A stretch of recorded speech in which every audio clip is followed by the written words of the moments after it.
सूली पर प्रेम। क्या आधुनिक शिक्षा और तरक्की हमें अपने दिल का फैसला लेने की आज़ादी देती है? आज की कहानी सूली पर प्रेम भारत के उन लाखों युवाओं की व्यथा है जो ऑफिस में तो लीडर हैं पर घर के फैसलों में मजबूर। समीर और ईसा के माध्यम से सुनिए उस सामाजिक दबाव की कहानी जहां कुल की मर्यादा और पगड़ी की लाज पर प्रेम भारी पड़ गया। यह कहानी आपको सोचने पर मजबूर कर देगी कि वाकई हम स्वतंत्र हुए हैं। समीर और ईसा की यह कहानी केवल दो व्यक्तियों के मिलन या बिछड़ने की नहीं है, बल्कि यह आधुनिक भारत के उन अंतर्विरोधियों की दास्तां है जहां डिग्री और कैरियर तो वैश्विक हो गए हैं, लेकिन भावनाएं और निर्णय आज भी संकुचित सामाजिक गलियों में कैद हैं। गुड़गांव में कांच वाली इमारतों के बीच एक मल्टीनेशनल कंपनी के 10वें फ्लोर पर समीर और ईसा काम करते थे। समीर जो अपनी मेहनत के दम पर एक छोटे से गांव से निकलकर यहाँ तक पहुँचा था, उसके कंधों पर घर की छत, बहन की पढ़ाई और विधवा माँ की उम्मीदों का बोझ था। ईसा जो शहर में पली बड़ी, लेकिन जिसके घर के भीतर एक अलग भारत बसता था, परंपराओं और उसूलों का भारत। उनकी प्रेम कहानी कैंटीन की कॉफ़ी और देर रात तक के प्रोजेक्ट पूरे करने के दौरान शुरू हुई। समीर को ईसा की सादगी पसंद थी और ईसा को समीर का अपनों से जुड़े रहना ही पसंद। समीर अक्सर कहता, ईसा मैं यहाँ तो हूँ पर मेरा एक हिस्सा आज भी उस घर में है जहाँ मेरी राह देख रही मेरी माँ। ईसा उसका हाथ पकड़कर थाम कर कहती, समीर हम तरक्की कर रहे हैं ताकि उन उम्मीदों को पूरा कर सकें, उन्हें तोड़ने के लिए नहीं। जैसे जैसे समय बीतता गया, दोनों ने शादी का फैसला किया। समीर अपनी माँ के पास गया। उसने सोचा उसकी सफलता माँ को राजी कर लेगी। उसने माँ को बताया ईसा बहुत पढ़ी लिखी है, अच्छा कमाती है। माँ ने बस एक सवाल पूछा, बेटा उसकी जात क्या है? समीर चुप हो गया। माँ ने आगे कहा, देख समीर, तूने विदेश की यात्रा की, करोड़ों का घर दिलाया, पर क्या ये सब इसलिए था कि मैं समाज में मुँह दिखाने लायक ना रहूं? लोग कहेंगे कि विधवा का बेटा बहक गया, मेरी परवरिश पर सवाल उठेंगे। दूसरी ओर ईसा के घर में स्थिति और विकट थी।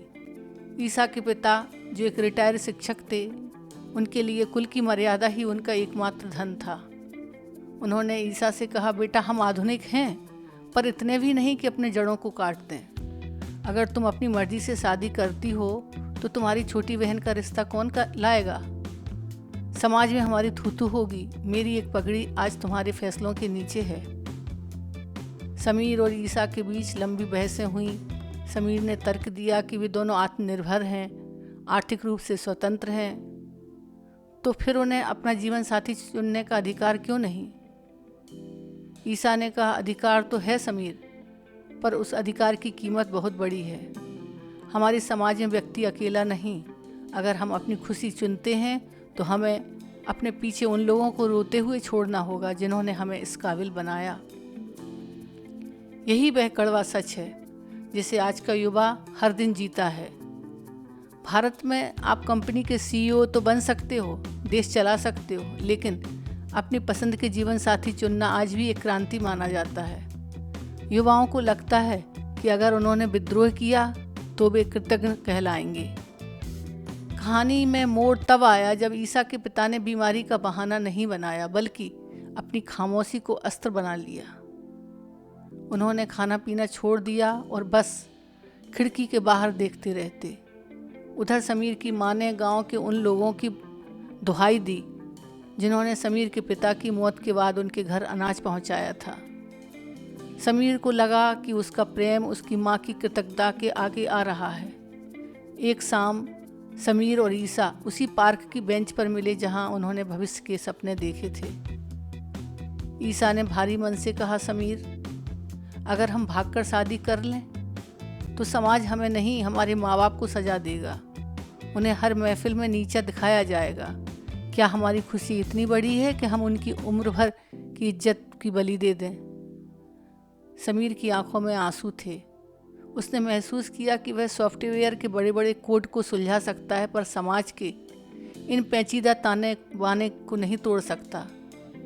उसने कहा, ईसा, हम तरक्की तो कर गए, पर हम आज भी उसी मानसिक गुलामी में हैं जहां लोग क्या कहेंगे हमारे प्रेम से बड़ा है। उन्होंने एक दूसरे का हाथ अंतिम बार थामा।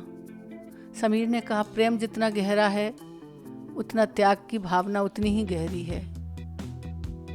आज हम एक दूसरे को इसलिए छोड़ रहे हैं ताकि हम अपने माँ बाप की नज़रों में संस्कारी बने रहें, भले ही हमारे दिल उम्र भर के लिए पत्थर हो जाएं।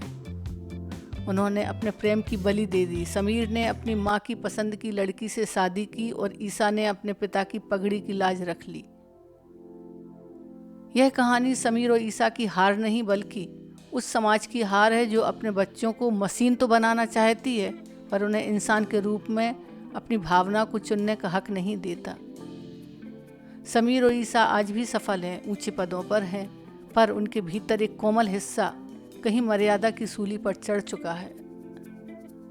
साहित्य और समाज के इन अनकहे पहलुओं को जुड़ने के लिए आपके अपने चैनल गर्भनाल को अभी सब्सक्राइब करें। क्या समीर और ईसा का त्याग सही था या उन्हें अपने हक के लिए लड़ना चाहिए था?